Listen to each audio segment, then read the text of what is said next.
Welcome to StarStuff Worldbuilding, a bi-weekly podcast where we design a fantastical world and discover a compelling story within it. My name is Lee. My name's Alan, and this is episode 1, StarStuff, Magic of the Universe.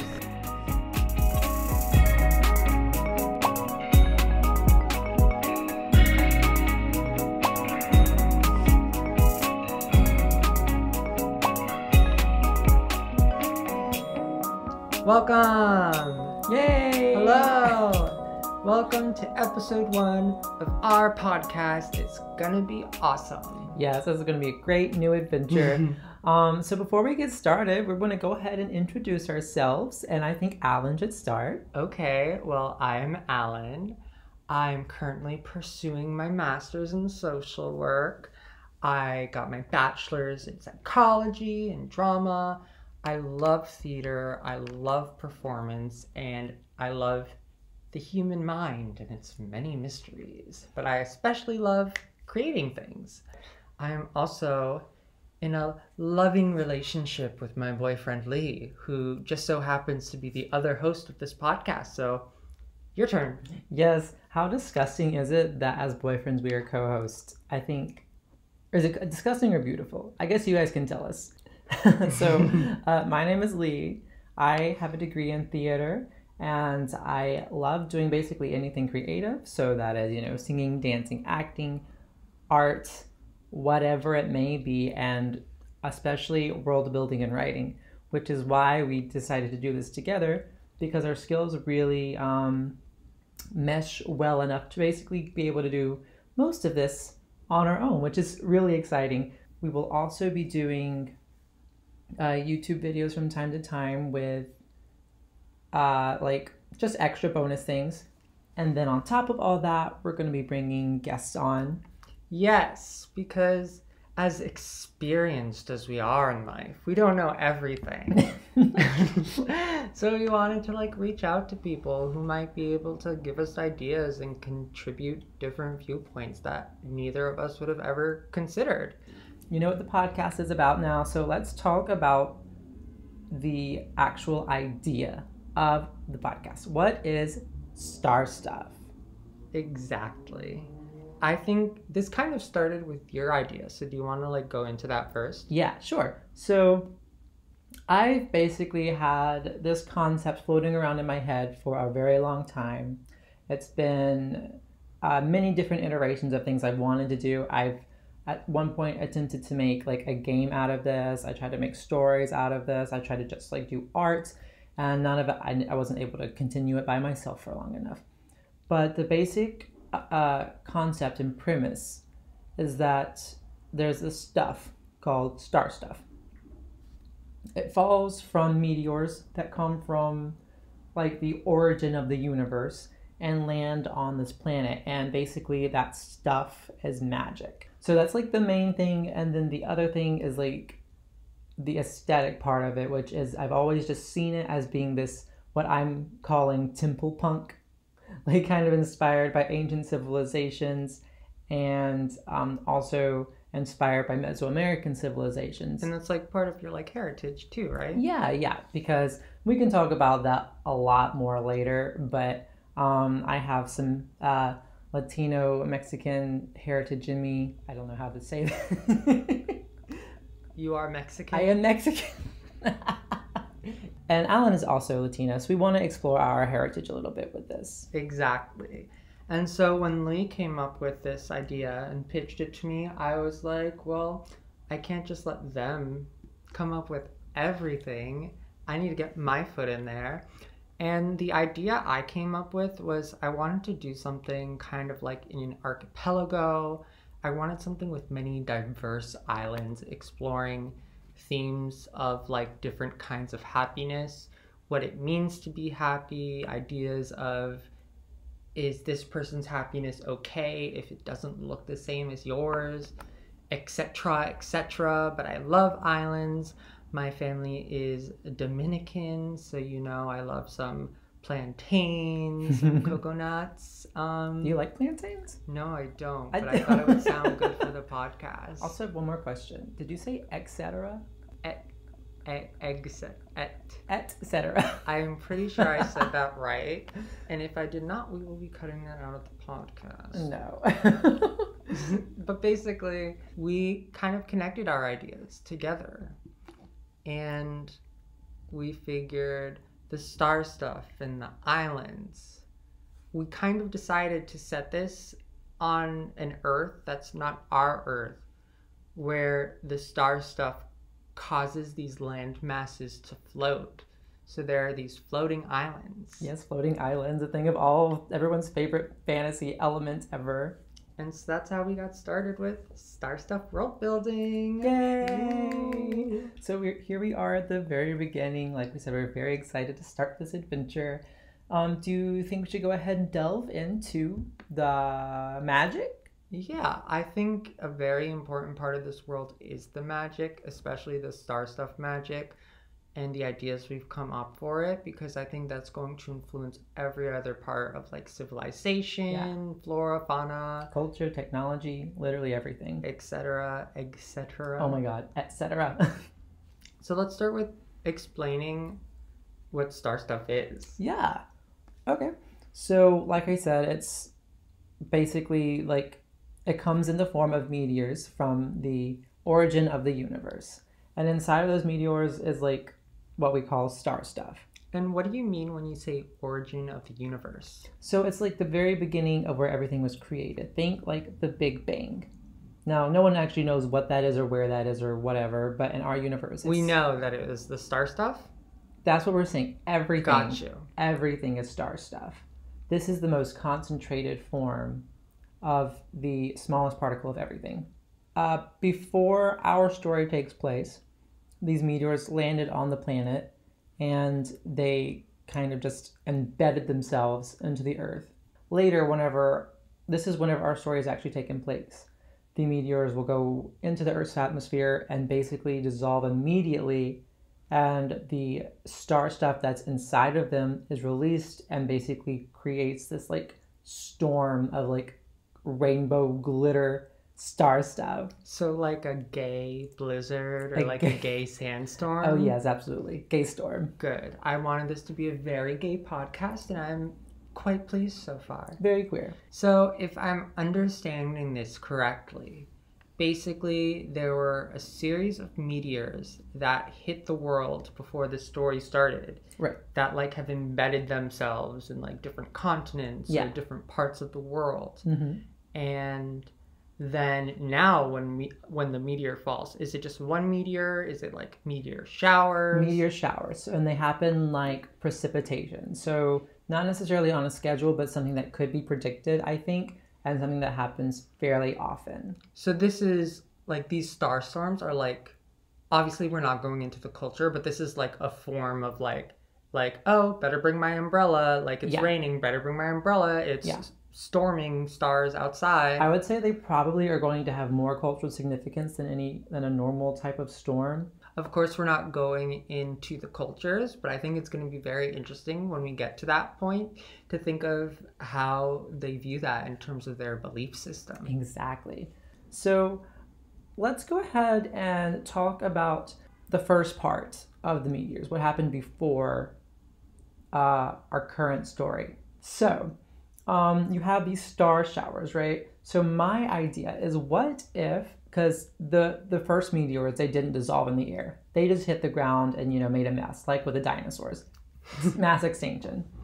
So I'm thinking like these are actually the same exact stuff. They've just kind of soaked up elements of the environment, I was thinking. Oh, I see. So like say one was like by a volcano. It's now pulling like that element and then its opposite into it. So now that's the like magic it creates. Rather than just being like, 5 different meteors that just happen to have this thing in it. So then these meteors, do they have an effect on the world?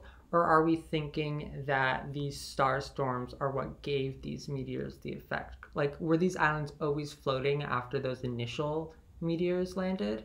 No, I think it was definitely like once the star stuff started actually falling out of the sky, like started dissolving in the air and then like being a storm, that's whenever all the craziness happened and like the earth like rose out of the land.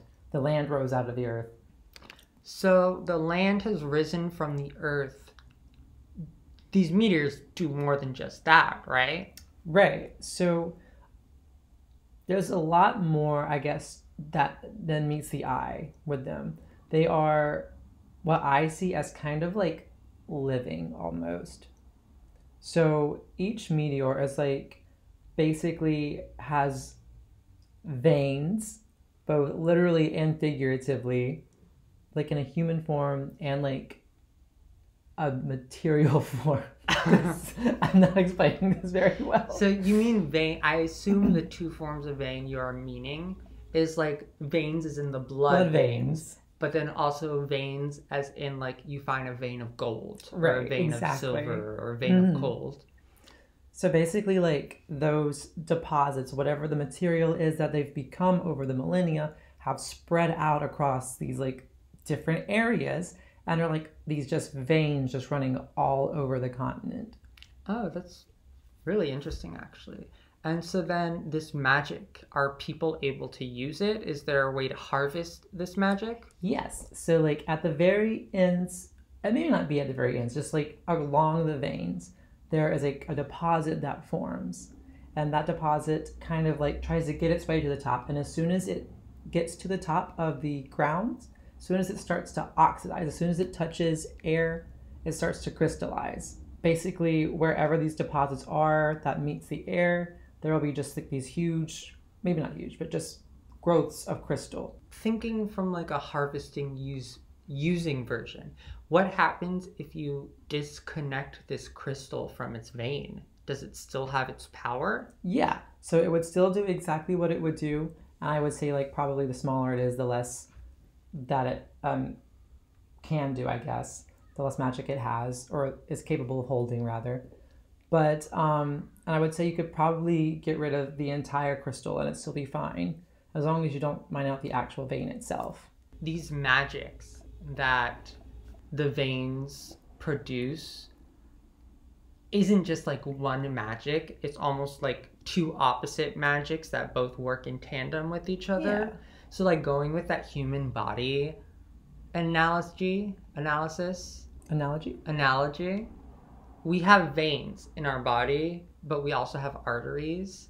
I forget which one brings to the heart and which one takes from the heart, but it's almost like maybe these meteors have veins that go out and then also arteries. That's so smart. Yes, that's exactly what it is. So then there's basically different kinds of crystals. Right. So we spoke beforehand about 5 magics we'd be interested in talking about.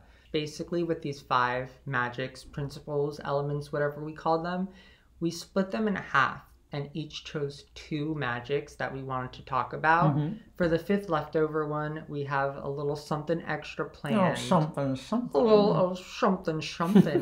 Don't worry, we ain't forgetting that one. But I'll start with the hum and the hush. Yes. So the hum and the hush is the magic of frequencies, of sound waves. Mm-hmm.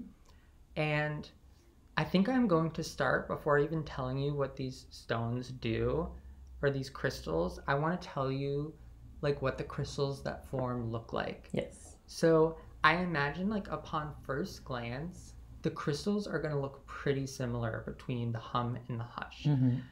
The hum crystal is going to be a light blue cyanish hollow tube coming out of the ground.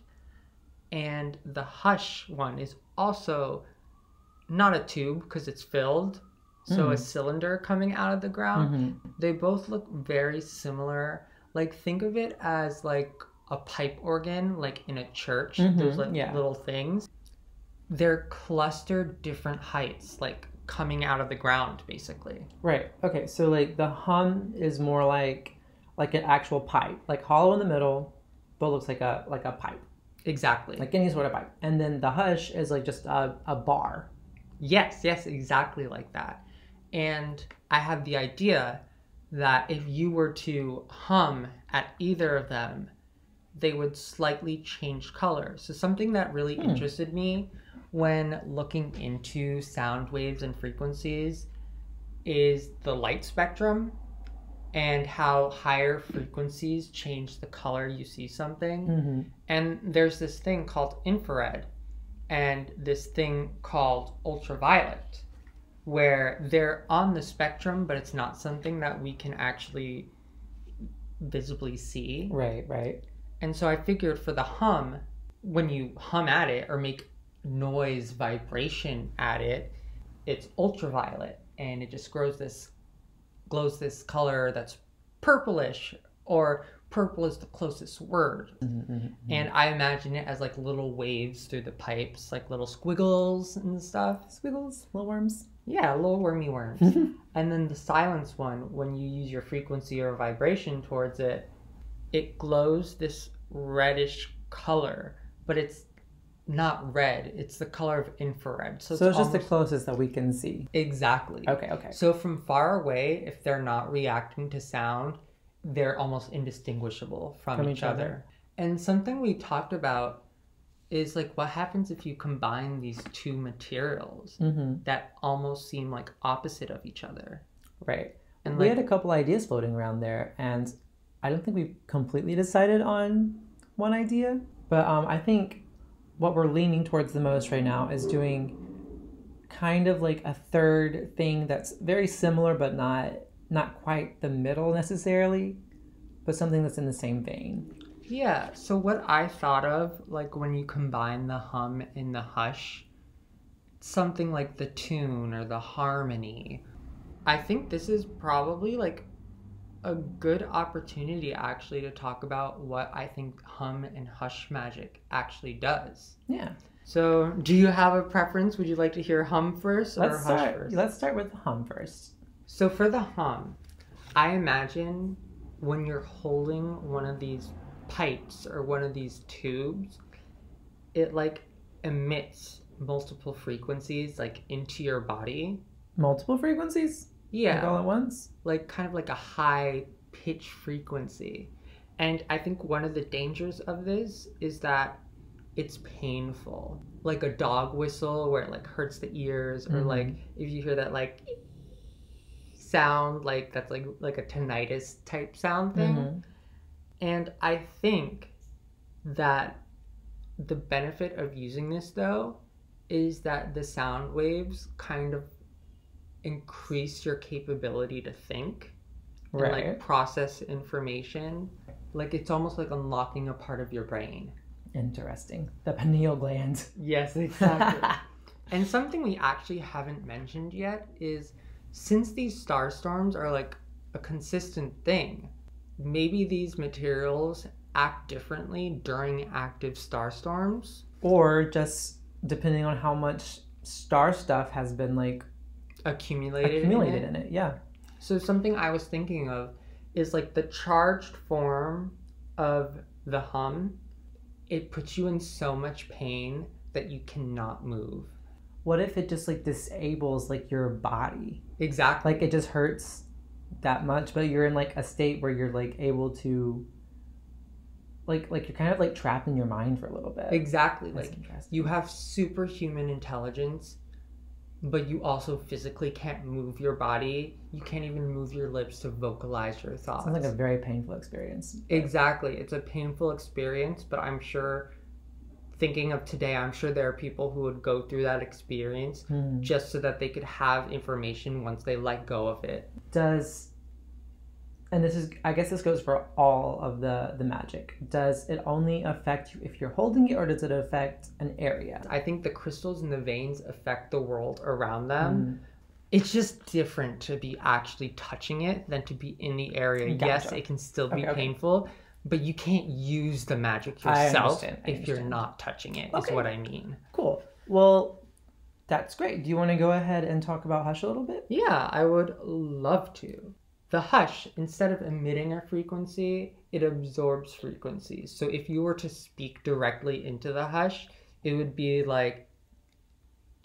Alan, that they don't know... For those who can't see me speaking on the microphone, I was acting as if I was speaking. Stop laughing. It's a podcast. Yeah, but they get the point. Anyway, so basically it would absorbs absorb your sound. You would not be... Exactly. So basically, any sound that it doesn't even come out, like it's just immediately absorbed into the crystals. Exactly. So they're holding on to the sound in a way, kind of. Exactly. They're taking the sound in them.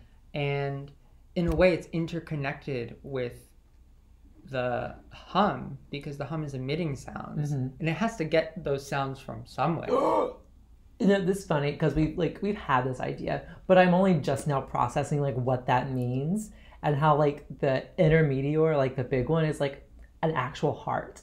Exactly. And the sound in this case is the blood. Like the sound that's running through the veins and the arteries. Exactly. The sound is the blood of this island. You can't see Lee right now, but they have their hands in their face running through their hair. They've had an epiphany.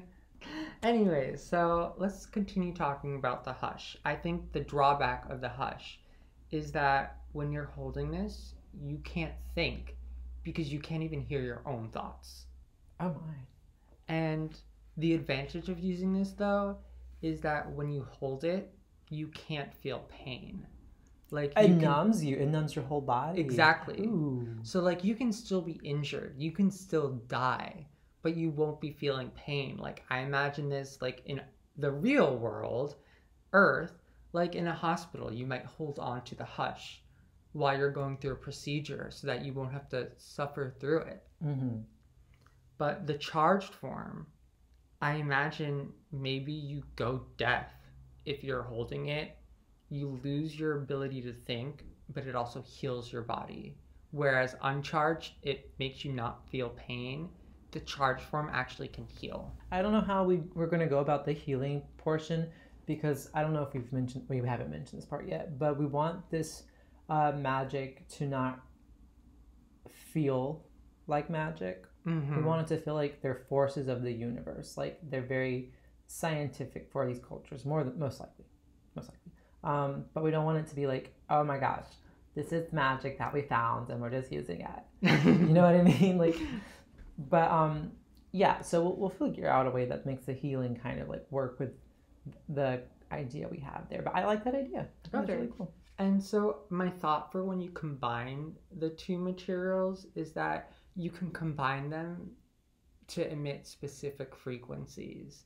So the way I think of it is like you're tuning an instrument, you're tuning these crystals.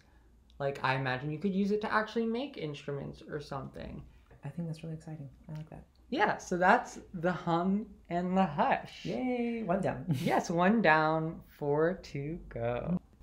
Now I want to do one of yours, and I would like to hear some info about the float in the fall. The float in the fall. This is, for some backstory, this is the one that kind of inspired all of it. Like, originally for me, it was just StarStuff, and StarStuff did what this magic is going to be doing. This used to basically be the only magic. Correct, right. But... so there's some big expectations. Big expectations, but guess what? I'm not nearly as like detail-oriented as Alan is. So you're not going to have near as much information here. I'm more of a like big picture, like colorful ideas and aesthetics, and Alan's the one who's going to be doing all the like the stuff that's like in the lines and making sure everything's right. That's why we work well together. Yes. So let's talk about the float in the fall. So I don't really have a huge idea for the crystals yet, because I really want to like go in there and actually paint them and like figure that out. I do want them to be gold and silver. I don't know which ones are which yet. I think the float is going to be gold and the fall is going to be silver. So the basic idea for these is, it's hard. It's like so self-explanatory, right? Like it's like, oh, one floats and the and other does. Right, exactly. So basically that's it. Like, because they would specifically affect your mass. So if you're near the fall crystal, you're going to feel heavier. But if you have a lot of mass, you're not going to feel anything. If you don't have a lot of mass, then you're going to feel like you're stuck to the ground. And the opposite for the float magic. So basically, smaller things that come into the area of effect of the float crystals are going to start floating off the ground until they're out of the area, and then they would just fall back. No. Yeah, and if it was like a small lizard, for example, it'd just be stuck in a constant like falling into it and floating back up, just bouncing basically forever until it gets out of the range. Which I know. The actual crystals too would float. If one got broken off, it would just basically float until it hits its limit, and then it would just stop. Huh. And with the falling crystals, I think too, if a piece got broken off, it would just into the ground, and it'd be very difficult to move it. Not because it's particularly heavy, but because its mass is like being pulled into the earth, into the core. That crystal too must be extremely difficult to harvest. Yeah, I would say so. Absolutely. Both of them, actually. Mm-hmm. And I think these are probably different than the hum and the hush in the way is they're not as useful on their own, but I feel like when you combine them, you create something that gives you more of a stasis effect, where you're able to kind of middle, or you have that effect of weightlessness, but you can control it with movements like you would in space, where you don't have a weight, and if you moved your arm one way, you would be pushed the other way. So the force of your body would push you in whatever direction, so albeit slowly. You could use it to like basically like fly or something. Yes, I don't want to say just full out flight is available with this, but I do think like some small form of it is. A really uncoordinated version. Yeah, exactly. A very not graceful flight. This isn't like no birds. Like you're like a jellyfish, kind of like blowing around. I have a question then. Yeah. What do you think happens to a person who holds the float in the fall? Is there anything that happens to them besides just floating and lower gravity? You mean like a secondary effect? Yeah. I'm sure there is, but I really had not considered it. Oh no, we can think more about this. Maybe. Why don't we leave this one open for, like, we'll think about it, but how about you guys, our lovely listeners? This can be one of the first things that you guys can leave comments about. You can leave suggestions on what the secondary effects of the fall and the float magic are. Perfect. So do you want to... Sorry. Do you want to move on to our third magic? Yes. And that's your magic, right? Yes. Okay, Alan. Well, why don't you tell us about the share and the steal magic? Sounds good. I promise this one I did not think about as long as sound and silence. So there will not be as much of a droning on about it. You can't drone. It's not possible. No, me? Drone? No. So it might not sound obvious, but the share and the steal is actually a magic about heat and energy and the transfer of energy. Hot and cold. Hot and cold, exactly. So if I was comparing it to hot and cold, share would be heat and steal would be cold. Yes. So I'm going to start actually by telling you what I think they look like. Mm-hmm. I imagine them both as looking kind of like coal. Interesting. Where the share, the hot one, is like a coal with like veins of orange heat. When you say coal, do you mean like really compressed and rocky? I'm thinking like the compressed coal, but like before it becomes the thing you would buy at Home Depot to roast marshmallows over. Like the big chunk of coal that you would then make into those smaller coals. Gotcha. With like little veins of orangey, red, yellowy light going through it. And then the steel one, I imagine, is that, but instead with like frost veins. So they're not inside, it's more outside, like lines of frost, white, bluish color going Are they both like black? Yes. Although the frost one's probably a little more gray. Like a blue-gray, and the other one's just like black. Yeah, exactly. And when you combine them, this is also somewhere where I'm having a little trouble thinking. I think it might just be more like a neutral gray, black, almost looking like our real world version of coal looks like. We'll work on it. Yeah. But now to what they do. The share, the heat one, obviously, I think when you're holding it, it produces heat. Right. It's hot. Nice and simple. Exactly. Straightforward. And I think that also makes sense as a secondary effect. But I imagine when you have the heat one, it's kind of like speeding up the atoms in your body. Burning calories. Burning calories is like a side effect. So if you hold this for too long, you're basically going on a diet. You're burning off all that energy. Mm-hmm. But I think you can also move a little bit faster than you normally would as well. Because how much faster? Like maybe holding like the share makes everyone able to run as fast as like Usain Bolt or someone. And then for the steel, that's taking the energy from you. So it's going to be making you feel colder. I think that it almost preserves calories in that... Like hibernation? It's literally like hibernation. I imagine if you held enough of the steel magic, the like icy coals, you could extend your life because of how slow your body is moving. Mm-hmm. I personally don't think it'd be a very enjoyable life, but it's still a life. And I think it also, like, it makes you move slower. You can't move as fast with it. So I think when you combine these two elements, these two principles, these two magics, it holds a temperature. Like, it's almost like... Insulation. Yeah. Or like a refrigerator, or like an oven. And a refrigerator doesn't... It holds a temperature. No, it holds a cold temperature. It produces cold. No.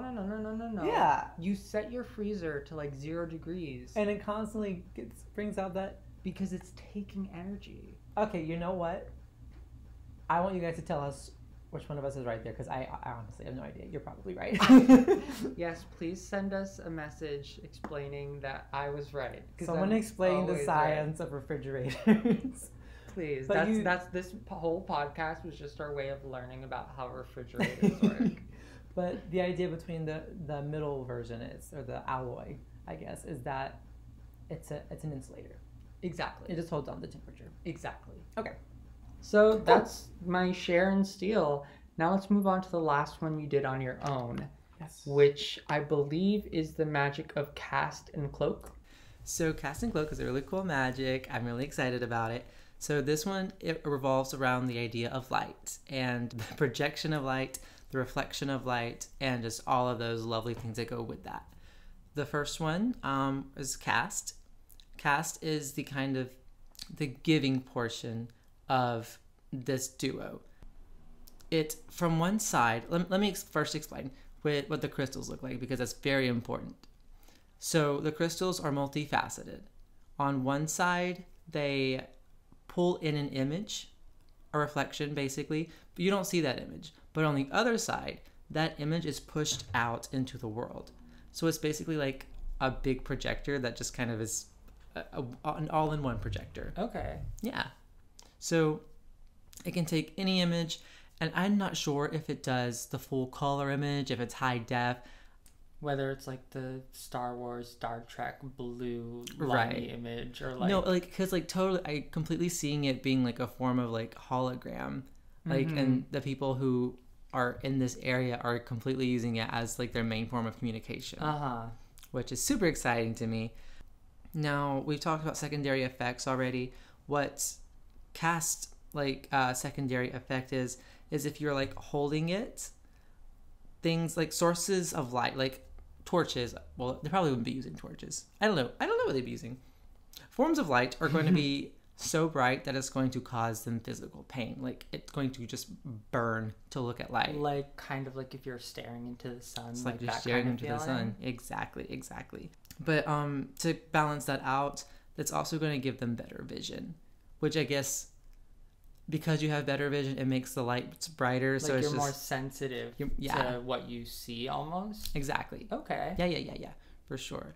And that ties into whenever this crystal is charged during a star storm. It's basically going to just be so bright that you can't look at it. It's going to be like a little glowing sun. Oh gosh. Yeah, I know, it's really bright. It maybe not that bright. I guess it would depend on how big it is. But Yes, very that. Oh god, this just made me think of, did you ever watch Dinotopia? I have no idea what that is. Oh my god. Okay, we're gonna have to watch that. But it's got dinosaurs and I love it. Anyway. Okay, so that's basically all of Cast. So let's move on to Cloak, which is Wait, but what does this have to do with Dinotopia? Well, you don't know what Dinotopia is. So are we just leaving that there? Okay. So in Dinotopia, there are like these crystals that are just like basically like their energy. They energize everything, but they glow.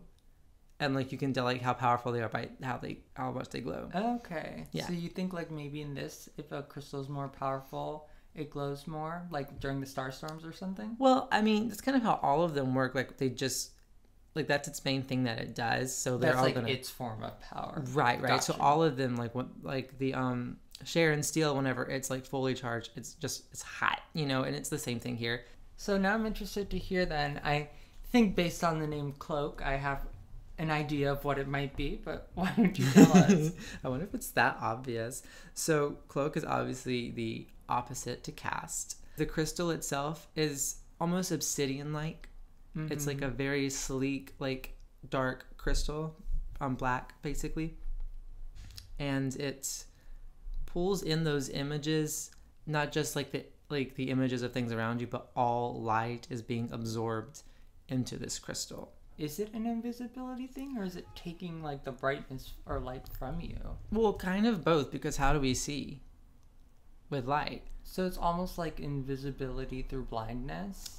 Kind of, like in a way, it's like absorbing the light, like I guess the light waves. Got you. So it's less like refraction and more like absorption is what you're saying? Yeah.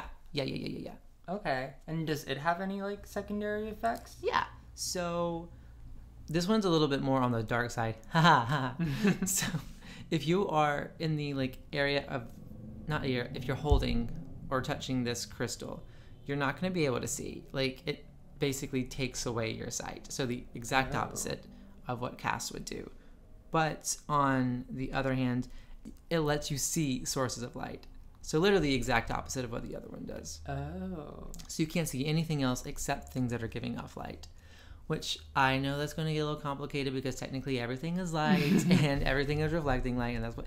Yeah. Maybe you mean like you can see the source of the light. Yes, exactly. A pure light source is what I'm talking about. It reminds me of like those like solar eclipse glasses. You have to wear that or you can't look at it. Exactly. I don't know that it would look like that to you. I think it would literally just feel like just like pure blackness, like you're in the void and you can just see like little lights. Just interesting. And this is helpful because like everything around you is like that, but you also are being you yourself are being absorbed, like your light source is being absorbed. Which, so yes, it does make you invisible because no one can see you, but you can't see either, so it's kind of like this weird, like you can be camouflaged-ish. You're so camouflaged you can't even find yourself. Exactly, right. Like you wouldn't be able to see yourself.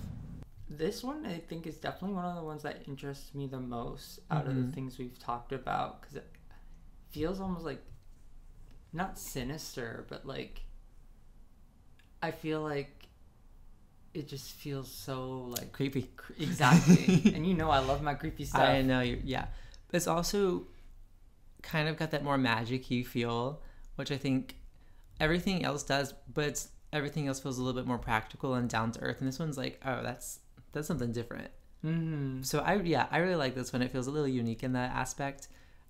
But I also just like that it's like an invisibility thing that's not just like, oh, they're invisible. It's like, no, you're invisible to you can't see anything either. So it's like, I think it's cool how that could play out when we start talking about like uses for the technology, or the magic rather. Okay. Yeah. I like that.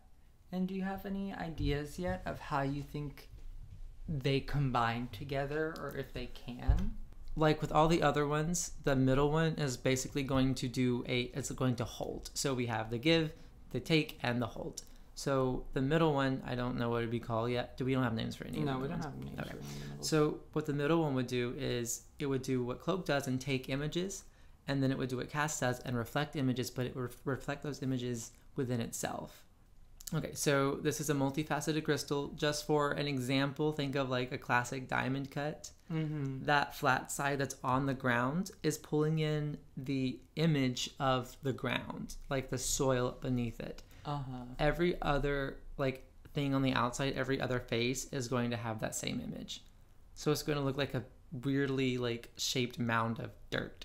Oh. And that's going to make this one particularly difficult to find if it's like naturally forming, because that means like It's the perfect camouflage. Right. Wait, speaking of finding them, how do you find the cloak crystal if you can't see? I don't know. It's not up to me how they figure out how to find those up. We're just putting it in the world. It's up to them to figure out how to get to it. Fair enough. Okay. So with that, I think it's time to move on to our last magic, which is the push and pull. Yes. This one, since we had this one left over, we decided to do something a little different. We both worked on basically the base level of it together. And then I prepared a little game for Lee to play. A game? Yeah, games. super exciting. Yes. So let's just start by describing it. So Okay. for the push and pull, this is about magnetism or electromagnetism. I'm still not sure whether or not those are the same things or not. But honestly, I feel like it does both. It's honestly, like me neither. But who cares? But anyway, so like the quick rundown of this before we get into the game. Push. It's the repelling part of the magnet. Obviously, it does the pushing things away from you. Almost like pushing out a force field. I think push can lessen friction between you and other objects. So wait, so like the force field like around it would like feel frictionless to a degree? Yeah. Like it's almost like you're on a slip and slide or something. That makes sense. So it would push everything like just off of each other. Yeah, exactly. So it wouldn't be able to touch. So yeah, okay, that's cool. You'd be like on glass. Yeah. Or, ice.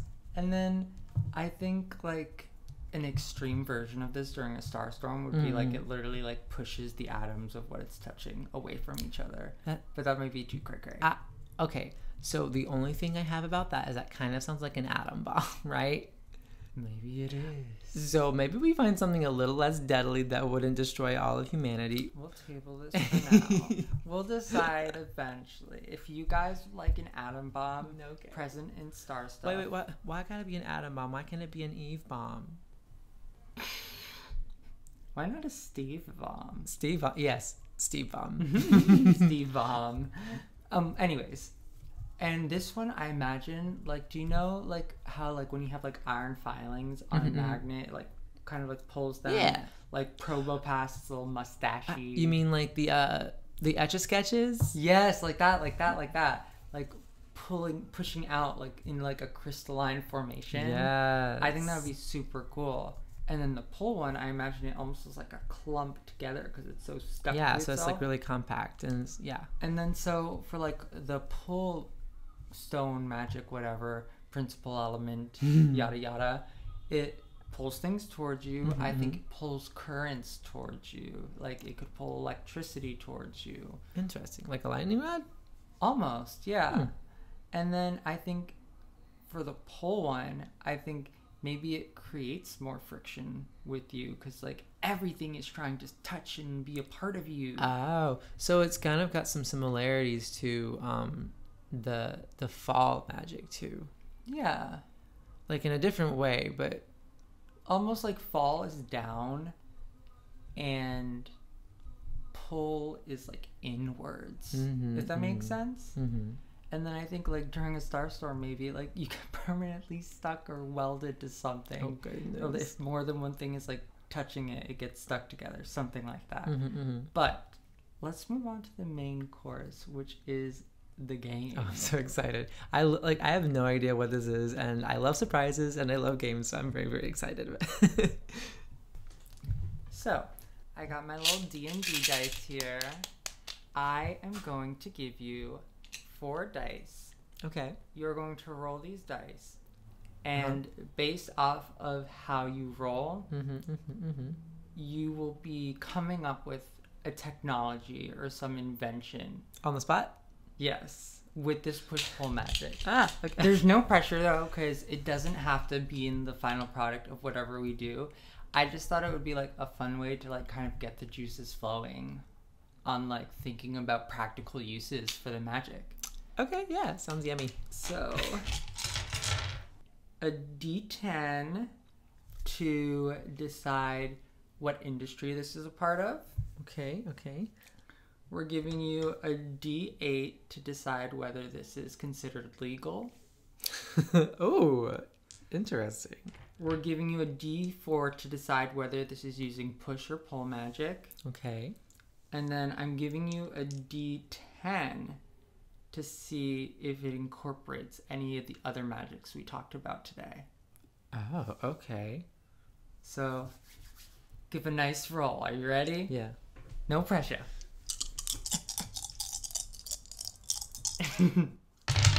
So now, first tell me what the D10 is. 9. That means this one is going to incorporate both push and pull. So I guess it doesn't matter what the D4 was. Just tell me what the D4 was anyway. Wait, we didn't talk about like what that one is. What do you mean? What the middle version of push-pull is. So I guess you'll have to think a little bit about it. You had a 10% chance that you'd have to think of that. Now tell me what the D8 says. The D8.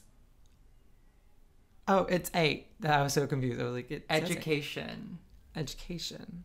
And now tell me what the D6 says. The D6. What the heck? Did I not give you a D6? You give me a 10. I did not give you a D6. You said roll the D6. Okay. Oh, thank God. D6. How did when I I said 9? actually gave you 2 D10s. Yeah. When I said okay. 3. This is an illegal invention. This isn't legal. So it incorporates push and pull. It's used in education, and it is not legal. What the heck? Okay, so first of all, let me go ahead and go through the process of creating this middle one.